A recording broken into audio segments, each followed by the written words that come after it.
Charles Darwin, a well-known philosopher, had once stated, "It is not the strongest of the species that survives, nor the most intelligent, but the one most responsive to change." Homo Rudolfensis, Homo Erectus, and Homo Neanderthal are some of the closest Homo relatives to us, yet only Homo sapiens have survived, dominating the lands and even the seas.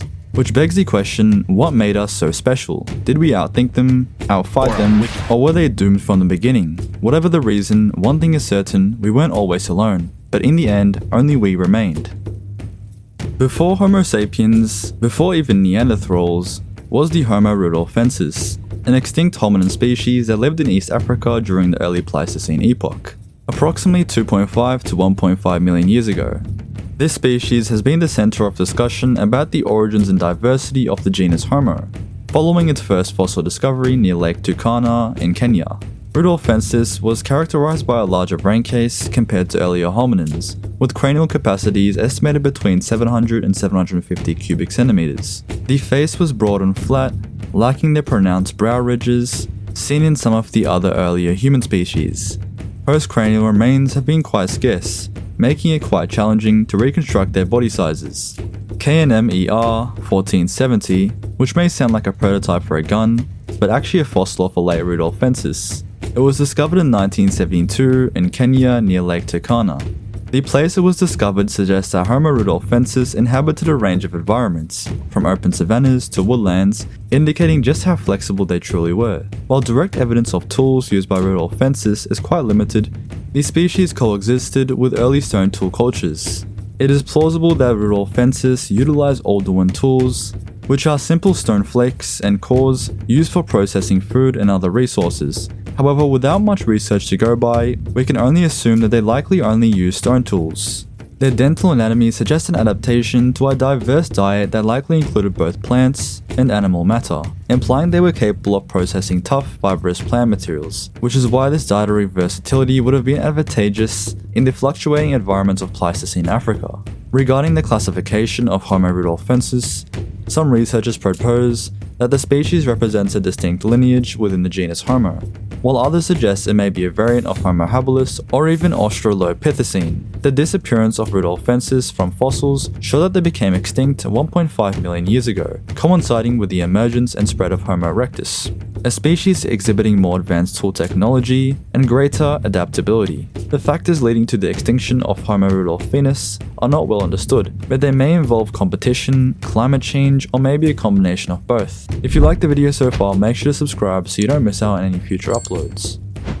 Homo erectus, meaning upright man, is a pivotal species in human evolution, existing approximately 2 million to 100,000 years ago. This species underwent key adaptations that had separated itself from the other Homo species. Homo erectus possessed a robust skeletal structure with modern human-like body proportions, including elongated legs and shorter arms relative to the torso. These adaptations suggest a life adapted to long-distance, bipedal locomotion, indicating that it didn't live in a forest-like habitat. The cranial capacity ranged from 600 to 1000 cubic centimeters, reflecting a significant increase compared to earlier hominins, though still smaller than that of modern Homo sapiens. It had distinct cranial features including a low forehead and a protruding face. Paleontologists found that Homo erectus was likely the first hominin species to migrate out of Africa. With remains discovered from Africa, Asia, and even parts of Europe, notable sites include the Koro-Bifora region, where significant fossils have been unearthed. Homo erectus is associated with the Acheulean tool industry, characterized by large bifocal hand axes and cleavers. These tools show that they actually advanced over the earlier older one tools, which further supports that they had higher cognitive abilities. What is more interesting is that evidence suggests that they may have been among the first hominins to control fire. Findings from sites such as Wonderwerk Cave in South Africa indicate that they burned bones and plant material dating back to approximately 1 million years ago. As omnivores, Homo erectus had a flexible diet that included meats, plants, and possibly cooked foods. This wide-range diet supported they had survived across several environments. While direct evidence of social structures is quite limited, the complexity of tool production and control over fire suggests that Homo erectus may have lived inside groups, the possible construction of simple shelters, as indicated by archaeological findings, further supports the notion of a species capable of organized living. The reason behind the eventual extinction of the Homo erectus is still being researched, with reasons including climate change and competition emerging from other hominin species. Despite their disappearance, Homo erectus left a lasting legacy as a highly adaptable and resilient species, representing a step into the evolutionary journey towards modern humans. Homo Heidelbergensis, also known as Smithsonians, is an extinct species of humans, inhabiting the regions of Africa, Europe, and possibly Asia between 700,000 and 200,000 years ago. This species is significant for its role as a potential common ancestor to both Neanderthals and modern humans. Smithsonians exhibited a sturdy skeletal structure, with a broader nose and a stocky build. These are likely adaptations to protect them from colder climates. Their cranial capacity ranged from 1,000 to 1,400 cubic centimeters, overlapping with the lower range of modern Homo sapiens, indicating their brains were above average. Their mandibles were robust with a receding chin, and their teeth was relatively small, similar to those of modern humans. Fossil evidence of Smithsonians has uncovered among various regions. In Europe, there are notable finding sites within Germany, where the first specimen was discovered. In Africa, significant findings have been made in Kabwe, Zambia. These widespread locations suggest that they were adaptable to diverse environments. Evidence suggests that Smithsonians were active hunters, utilizing wooden spears and stone tools to hunt large game such as horses and deers. Cut marks on animal bones around their place of discovery indicate that they had meat-rich diets. This level of hunting would have required coordinated group efforts, implying a complex social structure. Because of that, and along with the possibility to construct simple shelters, this further supports the notion of a primal community, which is why the Smithsonians are considered a pivotal species in human evolution. Genetic and fossil evidence suggests that European populations of Smithsonians may have evolved into Neanderthals. While African populations gave rise to Homo sapiens, this positions Smithsonians a common ancestor to both lineage, showing they had a pretty crucial role inside our evolution. Homo Floresiensis, often referred to as the hobbits, due to its rather small stature, is an extinct species of archaic humans that inhabited the island of Flores in Indonesia. Discovered in 2003, this species offered a unique sight inside our evolution. Standing at approximately 1 meter tall, Homo Floresiensis exhibited a small body size and a brain volume of about 400 cubic centimeters. Despite their smaller brains, they likely utilized small stone tools. Furthermore, their skeletal structure included a lower forehead and a weaker chin, and relatively larger teeth for their small sizes. Their feet was uniquely long relative to their legs, affecting the way they had walked. The initial discovery of Homo Floresiensis was made in Liang Boa, which is a cave on the Flores Island, where a nearly complete skeleton named LB1 was unearthed. Excavations have revealed additional remains and stone tools, all confined to this island. The species is believed to have lived from approximately 100,000 to 60,000 years ago. One popular theory suggests that they descended from Homo erectus populations that underwent insular dwarfism, a process where species confined to isolated environments with limited resources evolve into smaller body sizes. This hypothesis is supported by the discovery of stone tools on the Flores Islands dating to approximately 840,000 years ago. Their diets consisted of both plants and animal resources. Tooth wear from their fossils suggests that they ate tough fibrous foods requiring heavy chewing. Additionally, the presence of stone tools and faunal remains implies that they hunted or scavenged small animals. Current evidence suggests that they had disappeared around 50,000 years ago, around the time when modern humans had arrived. The overlap raises questions if there were potential interactions between the two species.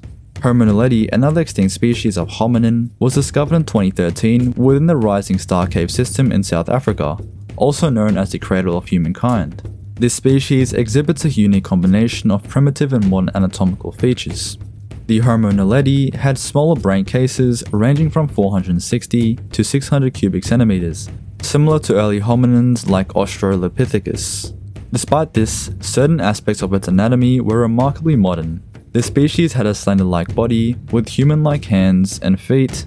However, their curved fingers indicate they had adapted for climbing. Their shoulder and pelvis structures were more primitive, resembling those of earlier hominins, which may have facilitated arboreal activities. Furthermore, during the initial discovery of Homo Naledi fossils within the Naledi chambers, excavations led by paleontologist Lee Berger's team unearthed over 1,500 fossil elements, including at least 15 individuals of varying ages. These bodies were confined to a single location.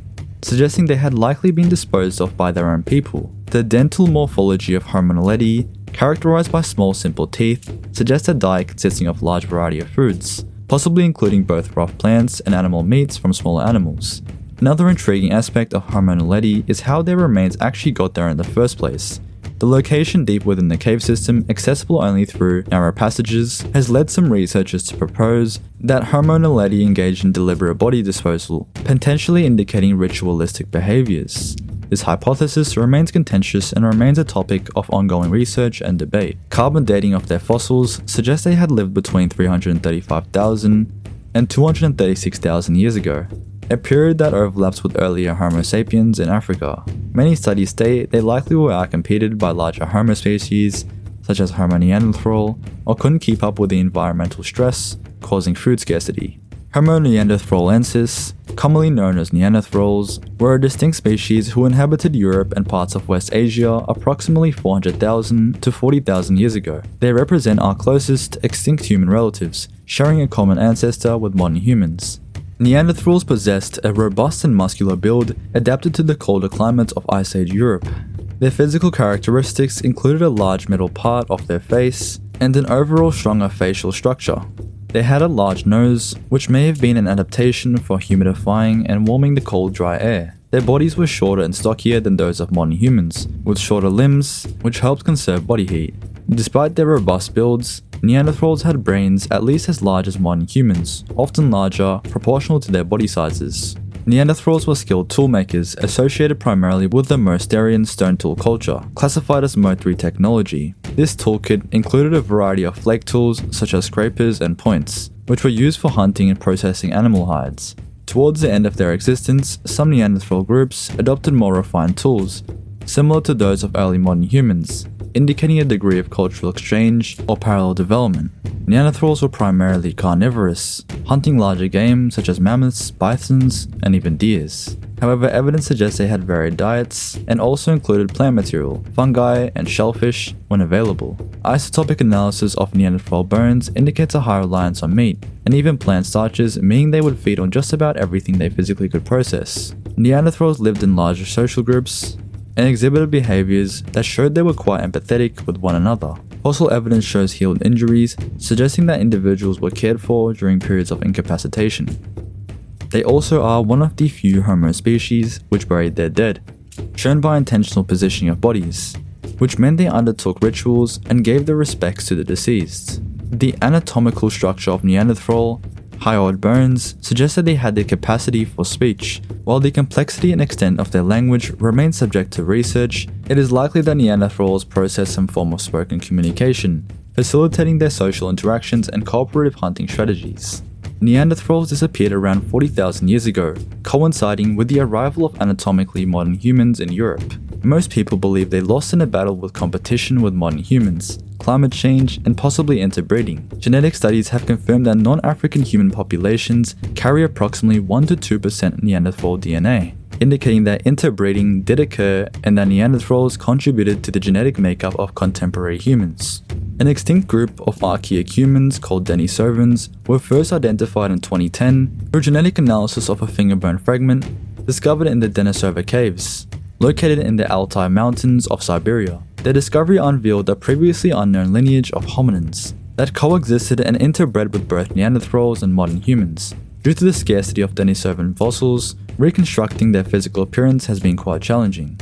However, advancements in their DNA methylation has allowed scientists to find out certain traits. Research suggests that Denisovans likely shared features with Neanderthals, such as an elongated face and a wider pelvis. Additionally, they may have exhibited unique characteristics, including an increased dental arch and lateral cranial expansion. The initial discovery in Denisova caves have been supplemented by findings in other regions. Notably, a Denisovan jawbone was discovered on the Tibetan Plateau, suggesting their adaptations to high-altitude environments. Evidence of Denisovan presence has also been identified in Southeast Asia, pointing to a wide-range habitat across diverse ecological zones. Analysis of bone fragments from the Tibetan Plateau indicates that Denisovans hunted a variety of animals, including blue sheep, yaks, and woolly rhinoceros. This evidence suggests that they were adept hunters, capable of exploiting a range of faunal resources in challenging environments. The exact timeline and reasons of Denisovan extinction remain subject of ongoing research. Their disappearance appears to coincide with the spread of modern humans across their habitats. Factors such as competition for resources, climate change, and interbreeding may have contributed to their decline. Despite their extinction, the Denisovan blood endures through the genetic contributions they have made to the contemporary human populations. Homo antecessors, an extinct hominin species, inhabited parts of Western Europe during the early Pleistocene epoch, approximately 1.2 million years ago. It was first identified from fossil remains discovered in Spain's northern mountains. This species provides crucial insights into human evolution, particularly concerning the ancestry of modern humans and Neanderthals. Homo antecessor exhibited a unique blend of archaic and modern traits. With a brain size over 1,000 cubic centimeters, they possess characteristics of both Neanderthals and Homo sapiens, including a bulky brow and a larger jaw. Their facial structures were notably modern, with a projecting nose and a less pronounced brow ridge compared to earlier hominins. Their postcranial skeletal suggests a robust build, with males averaging about 1.6 to 1.8 meters in height. The primary fossil evidence for Homo antecessors comes precisely from the Gran Dolina site in the northern Spain mountains. Excavations conducted between 1994 and 1996 unearthed over 80 fossil remains belonging to at least 60 individuals, dating to approximately 800,000 years ago. These findings represent some of the earliest known human inhabitants of Western Europe. Homo antecessors was associated with the Oldowan stone tools. They likely practiced both hunting and scavenging. The presence of cut marks on hominin remains has led to discussion about the possibility of cannibalistic behaviors, potentially for nutritional purposes or as a social or ritual practice. Some researchers propose that this species represents a common ancestor of both Neanderthals and modern humans. Others suggest that Homo antecessors may be a close sister lineage to subsequent Middle and Late Pleistocene hominins, including modern humans, based on dental analysis. Besides the classification, their disappearance remains also unclear, but probably factors like climate change may have played a major role. One thing we know is that every Homo cousin of ours led their own lives. Although in different times, they are still our closer ancestors. Anyways, see you next time, and until the next time, in the wild past.